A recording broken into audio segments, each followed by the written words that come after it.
Meet the 3 command line heroes of Linux process control.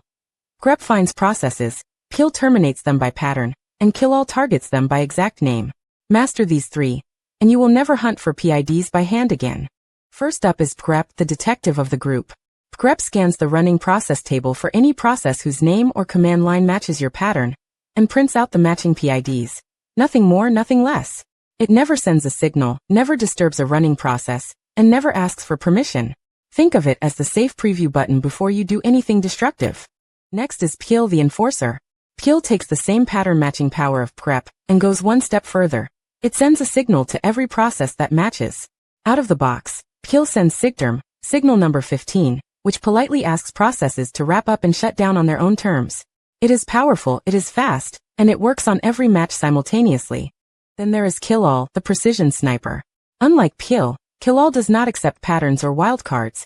It matches the exact command name, nothing else. If you say killall jinx, it terminates every running binary literally named jinx, period. This makes killall safer for targeted kills and useless for broad sweeps. Reach for killall when you know exactly what you want to stop. Now let us talk signals, because not all kills are created equal. SIGTERM, signal 15, is the polite default. The operating system hands the process a request to terminate, and the process can catch that request, finish what it is doing, save its files, close connections, and exit cleanly. SIGKILL, signal 9, is the hammer. The kernel itself terminates the process instantly, with no warning, no cleanup, no second chances. Use SIGTERM first. Only escalate to SIGKILL when a process refuses to respond. And finally, a word of warning. Broad patterns are dangerous. A command like pkill Python will match every Python process on the system, including critical system services, automation scripts, and potentially the shell session you are running this command from. The rule is simple. Always preview with pgrep first, see exactly what will be matched, and only then run pkill or killall. A 30-second check can save you from taking down your own machine. Background processes let you keep working while long tasks run. In bash, appending an ampersand to a command sends it to the background and hands control back to your shell instantly. Starting fresh with a clear screen keeps the workflow readable. The clear command wipes the terminal buffer, so prior output does not clutter upcoming results. Running sleep 300 with an ampersand launches a 5-minute timer as a background job. The shell prints the job ID in brackets and the process ID, then returns the prompt immediately so you can keep typing.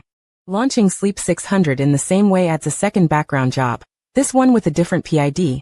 The shell tracks each background job in its job table, incrementing the job number in brackets. pgrep. A sleep queries the running processes and prints any whose command line matches the word sleep.